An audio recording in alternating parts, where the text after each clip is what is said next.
ಎಲ್ಲ ದೇವಸ್ಥಾನದಲ್ಲೂ ದೇವ್ರ ದರ್ಶನ ಆದಮೇಲೆ ಪ್ರದಕ್ಷಿಣೆ ಹಾಕಿದ್ರೆ ಇಲ್ಲಿ ಪ್ರದಕ್ಷಿಣೆ ಹಾಕಿದ ಮೇಲೆ ದೇವ್ರ ದರ್ಶನ ಮಾಡಬೇಕು. ಇಲ್ಲಿ ದೇವ್ರನ್ನ ಡೈರೆಕ್ಟಾಗಿ ನೋಡೋ ಹಾಗಿಲ್ಲ, ಕನ್ನಡಿ ಮೂಲಕನೇ ನೋಡಬೇಕು. ಚೇಳು ಸಹ ಇಲ್ಲಿನ ಇನ್ನೊಂದು ದೇವರು, ಅದಕ್ಕೋಸ್ಕರನೇ ಒಂದು ಗುಡಿ ಇದೆ. ಹರಕೆ ಹೊತ್ಕೊಂಡವ್ರಿಗೆಲ್ಲ ಮಕ್ಕಳಾಗ್ತೈತೆ, ಎಲ್ಲ ಥರದ್ದು ಪೂಜೆ ಇಲ್ಲಿ ಮಾಡ್ತಾರೆ. ನಾವಿವತ್ತು ನೋಡ್ತಿರೋದು ಕೋಲಾರದ ಪ್ರಸಿದ್ಧ ದೇವಾಲಯ ಕೋಲಾರಮ್ಮ ದೇವಸ್ಥಾನ. ಇದು ಬೆಂಗಳೂರಿಂದ ಸುಮಾರು 65-70 ಕಿಲೋಮೀಟರ್ ದೂರದಲ್ಲಿದೆ. ಈ ದೇವಸ್ಥಾನ ಸುಮಾರು 1000 ವರ್ಷದಷ್ಟು ಹಳೆಯ ದೇವಸ್ಥಾನ.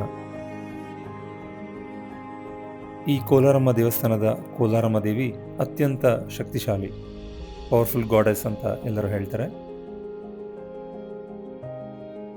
ಬನ್ನಿ ಈ ದೇವಸ್ಥಾನನ ಒಂದ್ಸರ್ತಿ ಭೇಟಿ ಮಾಡಿ ಬರೋಣ. ಈ ದೇವಸ್ಥಾನವನ್ನು ತಲಕಾಡಿನ ಗಂಗರು ಕಟ್ಟಿದ್ದು, ಅದಾದ ಮೇಲೆ ಚೋಳರು ಬಂದು ಇದನ್ನು ಡೆವಲಪ್ ಮಾಡಿದ್ದಾರೆ. ಇಲ್ಲಿ ದೊಡ್ಡ ದೊಡ್ಡ ಗೋಪುರಗಳಿಲ್ಲ, ಆದರೆ ಪ್ರಾಂಗಣ ವಿಶಾಲವಾಗಿದೆ. ಎಲ್ಲ ಕಲ್ಲಿನ ಮಂಟಪಗಳನ್ನ ಕಟ್ಟಿದ್ದಾರೆ, ಕಲ್ಲಿನ ಕಂಬಗಳಿದೆ, ಹಾಗೂ ಕಲ್ಲಿನಿಂದ ಮಾಡಿರೋ ದೊಡ್ಡ ಹೆಬ್ಬಾಗಿಲಿದೆ.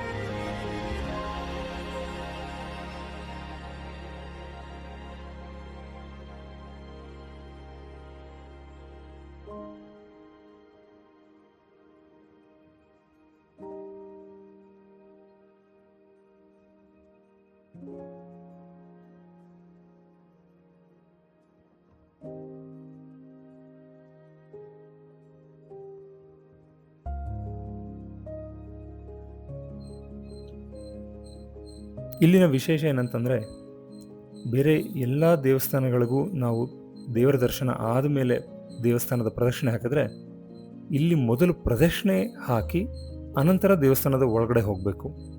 ಅದಾದ ನಂತರ ದಿವ್ಯ ದರ್ಶನ ಪಡಿಬೇಕು. ಅಲ್ಲೂ ಸಹ ಒಂದು ವಿಶೇಷತೆ ಇದೆ.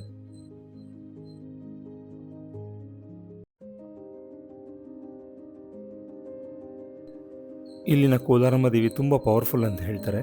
ಹೀಗಾಗಿ ನಿಮಗೆ ಡೈರೆಕ್ಟಾಗಿ ನೋಡೋಕೆ ಬಿಡಲ್ಲ, ಅದನ್ನು ಕನ್ನಡಿ ಮುಖಾಂತರನೇ ನೋಡಬೇಕು. ಇಲ್ಲಿ ಬೆಲ್ಲದ ಮೇಲೆ, ಕುಂಬಳಕಾಯಿ ಮೇಲೆ ದೀಪ ಹಚ್ಚಿ ಆರತಿ ಮಾಡೋದೊಂದು ವಿಶೇಷ.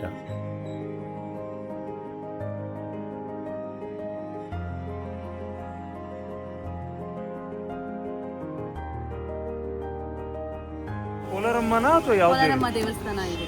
ಬಟ್ ಯಾವ ದೇವಿ ಯಾವುದು? ಚಾಮುಂಡೇಶ್ವರಿ ದೇವಿ ಅವರು ಇಲ್ಲಿ ಅವರು ಗ್ರಾಮ ದೇವತೆ ಆಗಿ ನಿಲ್ಲಿಸಿರೋದು. ಇದು ಗಂಗರು ಚೋಳರ ಕಾಲದ್ದು ಈ ದೇವಸ್ಥಾನ.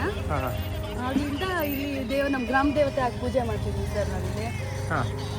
ಇಲ್ಲಿ ತುಂಬಾ ಹರಕೆ ಹೊತ್ಕೊಂಡವ್ರಿಗೆಲ್ಲ ಮಕ್ಕಳಾಗ್ತೈತೆ, ಎಲ್ಲ ತರದ್ದು ಪೂಜೆ ಇಲ್ಲಿ ಮಾಡ್ತಾರೆ. ಅವ್ರ ಜನ್ಮದಿನೋತ್ಸವ ನಡೆಯುತ್ತೆ, ರಥೋತ್ಸವ ನಡೆಯುತ್ತೆ ಇಲ್ಲಿ ಸರ್. ಎಲ್ಲಾ ತರದ್ದು ಪೂಜೆ ಮಾಡ್ತಾರೆ. ಅಮಾವಾಸ್ಯೆ ಹುಣ್ಣಿಮೆ ತುಂಬಾ ಶುಭವಾದ ದಿನ. ಇಲ್ಲಿ ಹರಕೆ ಎಲ್ಲ ಹೊರ್ಕೊಂಡ್ರೆ ತುಂಬಾ ಒಳ್ಳೇದಾಗುತ್ತೆ. ಇದು ಬೆಲ್ಲದ ದೀಪ ಯಾಕೆ ಸ್ಪೆಷಲ್? ಇದು ನಮ್ಗಿರೋ ಕಷ್ಟ ಎಲ್ಲ ವಿಮುಕ್ತಿ ಆಗುತ್ತೆ. ನಾವು ಹರಕೆ ಹೊತ್ಕೊಂಡಿರ್ತೀವಲ್ಲ, ಹರಕೆ ಎಲ್ಲ ವಿಮುಕ್ತಿ ಆಗುತ್ತೆ ಅನ್ನೋದು. ಮೈಸೂರಿರೋ ಚಾಮುಂಡೇಶ್ವರಿ 2ನೇ ರೂಪ. ಈ ತಾಯಿ ಆ ತಾಯಿ ಒಂದೇ. ಆ ತಾಯಿ ಚಾಮುಂಡೇಶ್ವರಿ ಅಂತ ಕರಿತೀವಿ, ಗ್ರಾಮ ದೇವತೆ ಕೋಲಾರಮ್ಮ ದೇವಸ್ಥಾನ ಅಂತ ಕರಿತೀವಿ. ಒಂದೇ ದಿನದಲ್ಲಿ ಏನೋ ಕಟ್ಟಿದ್ರಲ್ಲ, ಅದು ಯಾವುದು? ಸೋಮೇಶ್ವರ ದೇವಸ್ಥಾನ, ಕೋಲಾರಮ್ಮ ದೇವಸ್ಥಾನ ಅರ್ಧರಾತ್ರಿಯಲ್ಲಿ ಕಟ್ಬಿಟ್ಟು ಹೋಗಿರೋದು. ಇಲ್ಲಿ ಕಟ್ಟಿದ ಮೇಲೆ ಮೈಸೂರು ಕಾಲದ್ದು, ಚೋಳರ ಕಾಲದ್ದು. ಇಲ್ಲಿ ಕಟ್ಟಿ ಮತ್ತೆ ಮೈಸೂರಲ್ಲಿ ಅಲ್ಲಿ ಚಾಮುಂಡೇಶ್ವರಿ ನಿಲುವಳಿ ಆಗಿರೋದು. ರಾವ್ ಕಾಲದಲ್ಲೇ ತಾಯಿಗೆಲ್ಲ ದೀಪ ಹಚ್ಚೋದು, ಶುಕ್ರವಾರ, ಅಮಾವಾಸ್ಯೆ, ಮಂಗಳವಾರ ಇಲ್ಲ. ರಾವ್ ಕಾಲದಲ್ಲಿ ತುಂಬಾ ದೀಪ ಹಚ್ಚಿದ್ರೆ ತುಂಬಾ ಒಳ್ಳೇದು. ನಾವೇನ್ ಹರಕೆ ಹೊತ್ಕೊಂಡಿರ್ತೀವೋ ಅದೆಲ್ಲ ನೆರವೇರುತ್ತೆ ಇಲ್ಲಿ. ಅಮಾವಾಸ್ಯೆ ತುಂಬಾ ಒಳ್ಳೇದು. ಇಲ್ಲಿ ಕುಂಬಳಕಾಯಿ ದೀಪ ಹಚ್ತಾರೆ, ಹಾಗಲಕಾಯಿ ದೀಪ ಹಚ್ತಾರೆ. ಕುಂಬಳಕಾಯಿ ಅಂದ್ರೆ ಕುಂಬಳಕಾಯಿ ಮೇಲೆ ಕುಂಬಳಕಾಯಿ ಅರ್ಧ ಕಟ್ ಮಾಡಿ ಅದರೊಳಗಡೆ ಇರೋದೆಲ್ಲ ತೆಗೆದು ದೀಪ ಹಚ್ತಾರೆ. ಅದೇ ರೀತಿ ಹಾಗಲಕಾಯಿ ಅಷ್ಟೇ. ಹಾಗಲಕಾಯಿ ಸೆಂಟ್ರ್ ಕೊಯ್ಕೊಂಡು ಅಂದ್ರೆ ಫುಲ್ ಕೊಯ್ಬಾರ್ದು, ಸ್ವಲ್ಪ ಮೇಲೆ ಮಾತ್ರ ಎತ್ತಿಸ್ಕೊಂಡು ಅದರೊಳಗಡೆ ಅದೆಲ್ಲ ತೆಗೆದುಬಿಟ್ಟು ಎಣ್ಣೆ ಹಾಕಿ ದೀಪ ಹತ್ತಿ ಇಟ್ಬಿಟ್ಟು ಹಚ್ತಾರೆ. ತುಂಬಾ ಒಳ್ಳೇದು.